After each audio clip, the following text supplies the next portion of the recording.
¿Qué tal, mis hermanos de verdad y vida? Es un gusto el poder saludarles nuevamente. El día de hoy me ha tocado la bendición de compartir nuevamente la palabra de Dios y siempre muy expectante a lo que Él tiene que decirnos, lo que Él nos va a revelar el día de hoy a través de su palabra. Y bueno, simplemente el hecho de saberme que Dios nos ha permitido el día de hoy compartir es un motivo de gran dicha para mí y espero que también lo sea para cada uno de ustedes. El día de hoy hay una historia muy peculiar, una historia en el Nuevo Testamento, en el libro de Mateo, en el capítulo 8, versículo 23, que creo que nos va a dar una gran lección.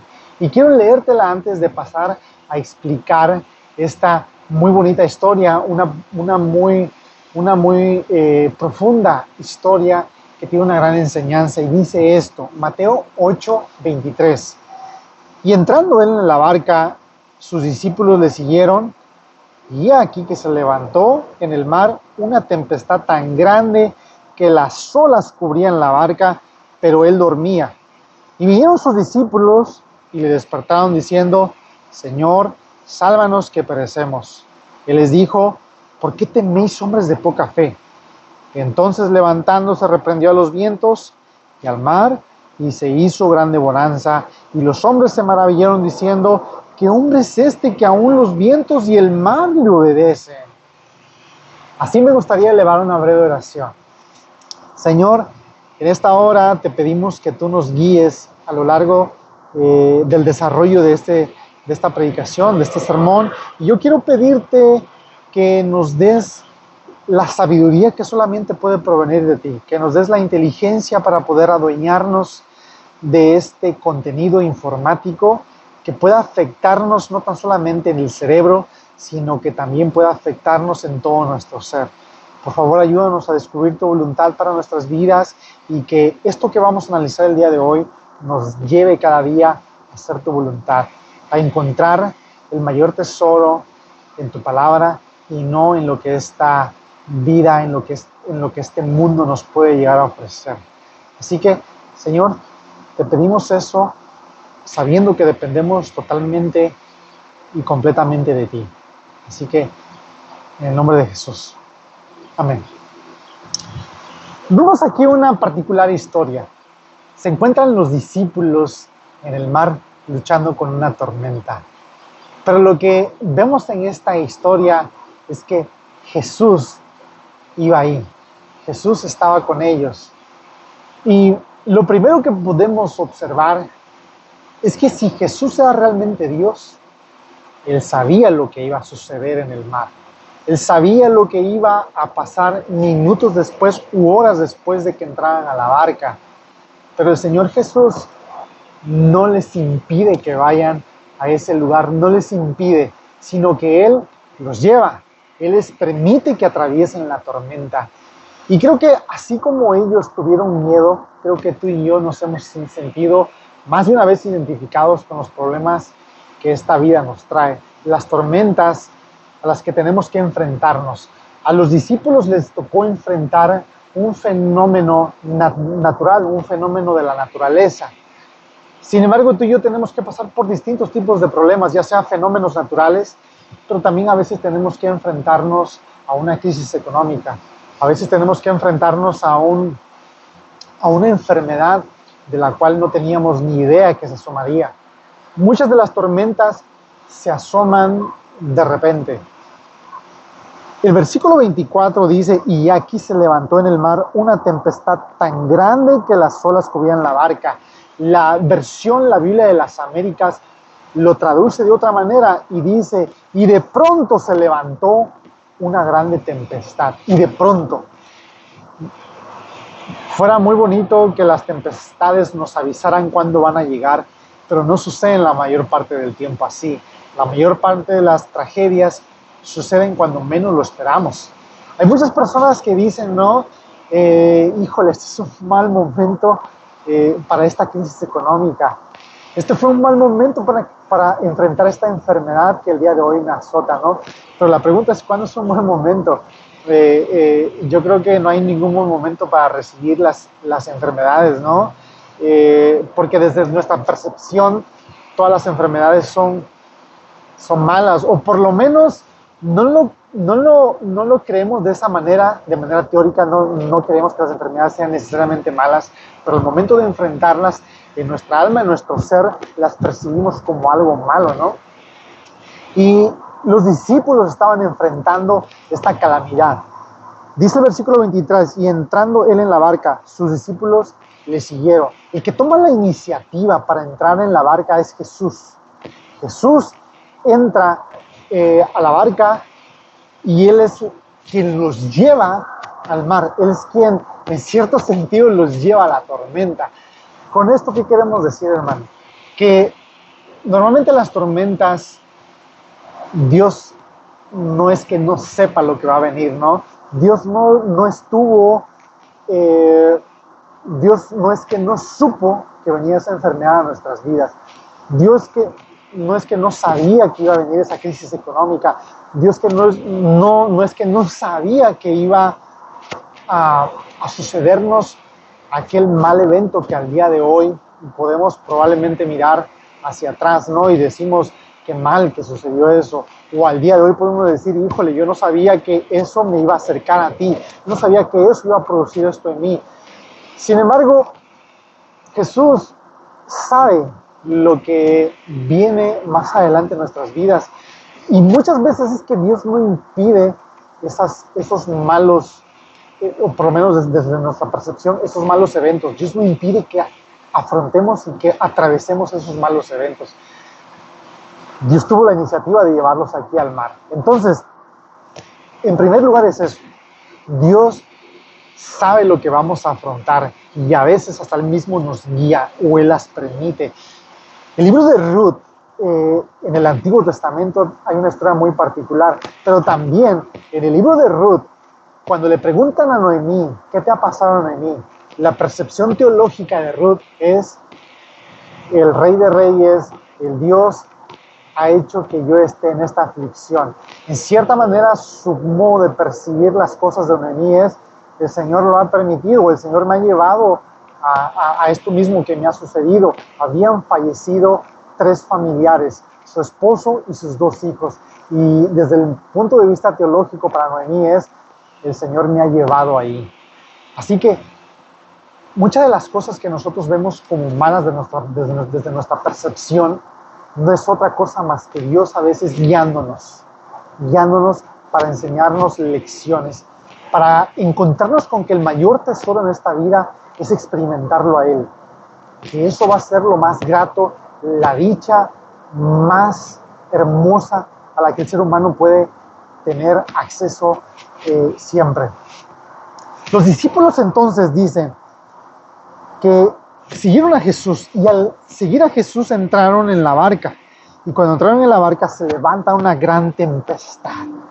El griego dice que era una mega tempestad. Lo que podemos notar es que era una tormenta que si tú y yo hubiéramos estado ahí, creo que hubiéramos reaccionado de la misma manera que los discípulos. Los discípulos cuando ven que se levanta esta tempestad que era tan grande, dice que las olas cubrían la barca. Pero Jesús dormía. Y tenemos que recordar aquí en este punto que Jesús era un ser humano como tú y como yo, de carne y hueso. Era verdaderamente hombre, era verdaderamente Dios también. Sin embargo, Jesús atravesó los mismos sentimientos de los seres humanos. Jesús sufrió las mismas adversidades físicas. Jesús tenía las mismas propiedades que nosotros como seres humanos tenemos. Sintió hambre, sintió sed, Él también sintió ganas de descansar, y este es un momento de los cuales probablemente Jesús estaba muy agotado, de ser así que aún las olas, y yo me imagino, ¿no?, el mar estando muy furioso, y Jesús estaba dormido como un bebé, ¿no? Podemos notar entonces que los discípulos ven a Jesús dormido. En la historia, los discípulos ven a Jesús dormido y lo que le dicen a Jesús es: Señor, sálvanos que perecemos. Pero aquí probablemente no podemos notar el tono en que los discípulos le hablan. Y en otras palabras, lo que los discípulos es: Señor, no te importa que estamos pereciendo. Señor, sálvanos. ¿Cómo puede ser posible que tú estés durmiendo? Ese era el tono en que los discípulos estaban hablando a Jesús. Y la respuesta de Jesús revela lo que va a ser la problemática principal de este pasaje. Dice Jesús en el versículo 26, Él les dijo: ¿por qué teméis, hombres de poca fe? ¿Por qué teméis, hombres de poca fe? La fe estaba en este punto tan enraizada la problemática que estaban atravesando los discípulos. Los discípulos no estaban confiando en Jesús, en Dios. Los discípulos sabían que Jesús había hecho milagros, porque en todo el capítulo 8 Jesús había realizado una serie de milagros. Jesús había sanado a un enfermo. Jesús anteriormente también había hecho demasiados milagros, como también los hizo posteriormente. Pero los discípulos sabían que Jesús era Dios y que Él podía detener los fenómenos naturales si Él tan solo les hablara, como lo hizo en este pasaje más adelante. Los discípulos dejaron de confiar en Jesús. Los discípulos hubo un momento en que no tuvieron fe en Él. Ahora, entrando un poquito más en contexto en este asunto, podemos decir que lo que está reprochando Jesús no es que los discípulos no tengan momentos o no tuvieran momentos de debilidad, o que no tuvieran momentos para enfrentar el miedo. El miedo es algo que tú y yo tenemos, que es algo bueno, porque imagínate si nos diera miedo subirnos a un rascacielos y estar parados a una orilla de la terraza, ¿no? Y que tú y yo no sintiéramos miedo. Pues sería algo tan peligroso que nos llevaría a la muerte, ¿no? Entonces el miedo es algo que es natural en nosotros. Igual cuando vemos a un animal en la selva o en el desierto, cuando vemos a un animal muy peligroso, nuestra tendencia es a tener miedo y a escondernos, a ponernos en un lugar de refugio.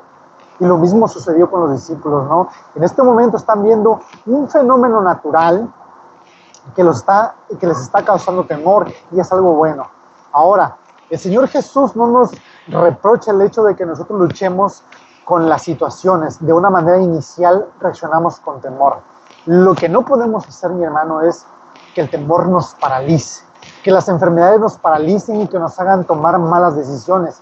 Porque hay personas, ¿no?, que el miedo los paraliza, y las reacciones normales que se presentan son reacciones que cuando ya pasa un tiempo determinado, nosotros nos decimos a nosotros mismos: ¿cómo fue posible que yo hiciera eso? No puedo creer que yo haya reaccionado de esa manera, ¿no? Pero a veces ya es demasiado tarde. Lo que el temor no tiene que hacernos es controlar nuestras vidas. El controlarnos de modo que nos lleva a tomar malas decisiones y que nos lleve a buscar la solución en otras cosas, y que no sea lo más importante, que sea nuestra fe en Jesús. Muchos viven de esa manera la vida, siendo, entre comillas, cristianos, pero siendo ateos en la práctica, ¿no? Lo hemos visto más de una ocasión, y a mí me gustaría decirte que yo estoy exento de eso, pero no, muchas veces no he estado exento de quitar mi fe en Jesús y poner mi fe en el dinero, poner mi fe en el médico, poner mi fe en otros asuntos. Y no digo que esté mal utilizar el dinero, no digo que esté mal ir al doctor, no digo que esté mal necesariamente eso, no, sino que vemos al doctor o vemos a los medios económicos como lo más importante a la hora de enfrentar a los problemas, y no es así. La confianza debe estar enraizada en Jesús siempre. Los discípulos perdieron el enfoque y ellos dijeron: Señor, sálvanos. Lo que implica el reclamo de Jesús es que los discípulos habían puesto su fe probablemente en otra cosa, y el temor los paralizó, de modo que les dice: ¿qué pasó con la fe? ¿Qué pasó con la fe que tienen? ¿Qué pasó con el arma que ustedes tienen, no? ¿Qué ha pasado con esa arma? Habían escondido su arma y habían decidido enfrentar la vida sin Jesús. En cierto sentido, podríamos verlo de esa manera. Pero al mismo tiempo también podemos decir que ese mismo temor los hizo buscarlos, los hizo buscar a Jesús. Pero la actitud inicial con la cual se enfrentan con Jesús no es la más adecuada. Ellos se habían olvidado de que Él era capaz de frenar ese fenómeno natural que era la gran tormenta.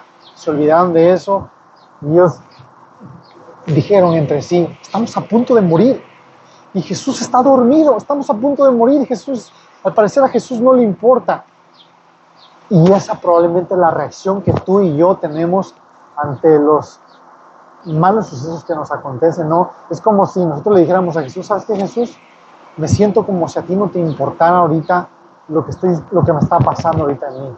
Me siento como que si tú estás callado ante lo que me está pasando. Me siento ahorita como que si a ti no te importara. Así nos sentimos muchas veces y es probablemente como los discípulos se estaban sintiendo. Sálvanos, Señor, que perecemos, ¿no te das cuenta? Ese era el tono en que los discípulos estaban hablando a Jesús. A lo cual Jesús responde y Él les dice: ¿por qué teméis, hombres de poca fe? Entonces, levantándose, reprendió a los vientos y al mar, y se hizo grande bonanza. Y los hombres se maravillaron diciendo: ¿qué hombre es este que aún los vientos y el mar le obedecen? Qué increíble, ¿no? Qué increíble confiar en un Dios en el cual podemos decir: todas las cosas que nosotros estamos viendo, que desde nuestra percepción son malas, si Dios quisiera, si el Dios del universo quisiera, Dios con una sola palabra puede mandarlos y decirles: aquíétense. Sin embargo, Jesús muchas veces no lo permite de esa manera. El Señor, la mayoría de las veces, decide que nosotros atravesemos esas crisis, esas tormentas. ¿Cuál es el propósito por el cual pudiéramos aventurarnos a decir el por qué suceden esas cosas? El libro de Santiago nos dice que cuando nos hallemos en diversas pruebas, que las enfrentemos con gozo. Gozaos cuando se encuentren en diversas pruebas, porque el Señor sabe que diariamente tenemos que enfrentar distintos tipos de pruebas, porque allí en Santiago las pruebas no vienen en singular, vienen en plural. Gozaos cuando se encuentren, cuando se hallen diversos tipos de pruebas, porque el Señor sabe que en un día a veces nos tenemos que enfrentar con una, con dos, con tres, con cuatro, cinco, seis, hasta 25, 30, 40 pruebas. Probablemente, no lo sé. Pero a veces las pruebas vienen de a montón. Y también Pedro, en el libro de Primera de Pedro, hay un pasaje muy bonito, el cual nos dice que el propósito de las pruebas es que en el momento que nosotros nos encontremos con Cristo, nuestra fe sea hallada verdadera. Que nosotros podamos dar la cara con Jesús y decir: Señor, yo atravesé eso, pero la fe que tú me diste fue más que lo que todas las pruebas juntas pudieron llegar a ser. Pedro nos dice que así como también el fuego prueba el oro, así también el Señor mismo prueba nuestra fe. Y creo que es necesario que nosotros atravesemos este tipo de cosas. ¿Por qué? Porque muchas veces nosotros queremos ser autosuficientes. Nos sentimos autosuficientes. Pero cuando viene un problema en nuestra vida, cuando viene una enfermedad, ya no nos sentimos tan autosuficientes, sino que tenemos que recurrir a los doctores, tenemos que recurrir a algún tipo de solución. Y muchas veces, probablemente no es la mejor manera en que nosotros deberíamos de reaccionar, porque nosotros deberíamos de confiar en Jesús independientemente de las pruebas. Pero a veces Dios se vale de este tipo de cosas para demostrarnos que Él es Dios y que Él está en control de todas las cosas. ¿Cómo reaccionamos nosotros a los distintos tipos de pruebas, mis hermanos? Pero creo que la actitud de los discípulos revela que por lo menos en ese momento el miedo los paralizó y no estaban confiando de la manera adecuada en Jesús. Vino a revelar algo de ellos. Los problemas, mis hermanos, muchas veces vienen a revelarlos que nuestra fe no está puesta realmente en Jesús. Cuando nosotros empezamos a reaccionar, ¿no? Que empezamos a perder la paz, que empezamos a perder la esperanza, que empezamos a pensar y decimos, no será esto cáncer lo que me tiene que pasar, y ese miedo nos vuelve preso y empezamos a tomar malas decisiones en nuestras vidas, o empezamos con muchos problemas, ya sea problemas de salud más graves, o empezamos a tener problemas con la familia, empezamos a experimentar una sensación de que esto nos va a llevar a la ruina.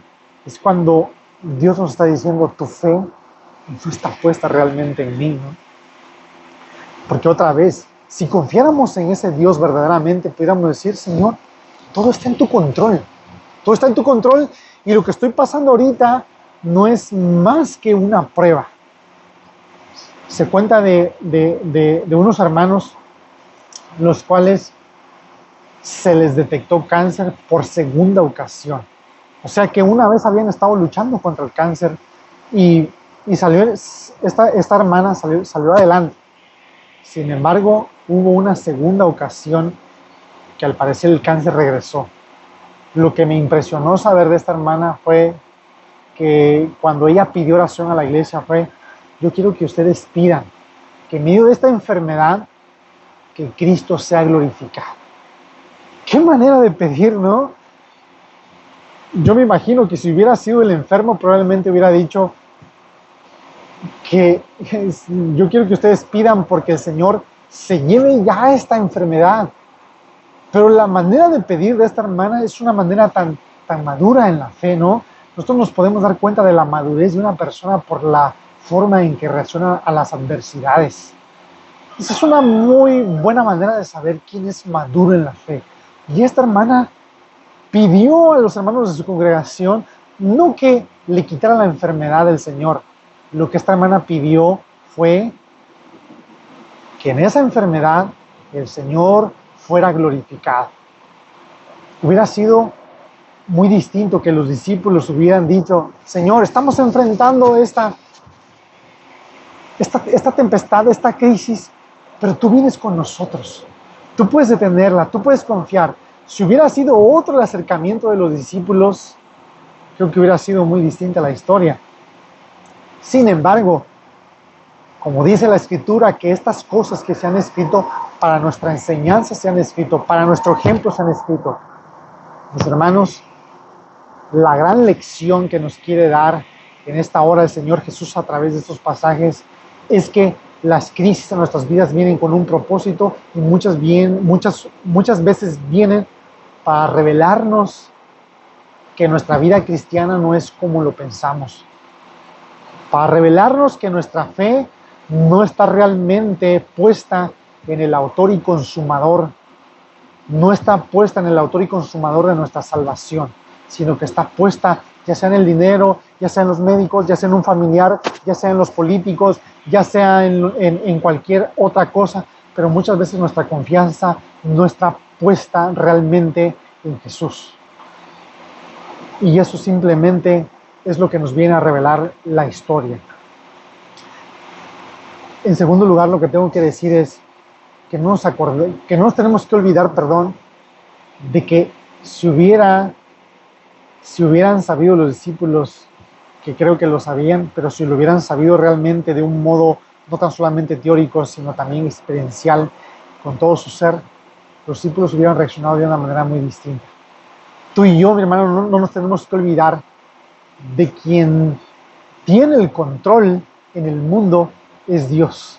Y si por alguna razón Él está permitiendo algún suceso en tu vida, que eso no te quite la paz, que eso no te haga cautiva del miedo, que eso no te haga cautivo del miedo de tal manera que tú pierdas la paz y la tranquilidad. Como lo vuelvo a repetir, Dios no está recriminándonos que nuestra reacción al miedo o que no podamos reaccionar con cierto temor a las cosas, pero que eso no nos lleve cautivo por siempre en nuestras vidas, ¿no? Sino que todos nuestros temores, todas las cosas adversas las llevemos a los pies del Maestro y que le podamos decir, Señor, no estoy solo, y por algún propósito lo estás permitiendo, y que podamos decir, Señor, en medio de esto, en medio de esta tragedia, ¿de qué manera te puedo glorificar? ¿De qué manera esta enfermedad me va a acercar a ti? ¿De qué manera esto te va a dar gloria? Que esa sea nuestra principal preocupación, la gloria de Jesús, la gloria de Dios en medio de todos los problemas cotidianos que nos enfrentamos. Eso es lo más importante. Mis hermanos, espero que esta predicación, esta corta enseñanza haya sido de gran bendición para ti, así como lo fue para mi vida. Espero que el Señor te bendiga grandemente y que juntos podamos seguir alabando con todas las circunstancias que nos atraviesen la vida. Así que, mis hermanos, les mando un cordial abrazo, esperando que esta palabra sea de gran bendición para ti. Bendiciones. Hasta luego.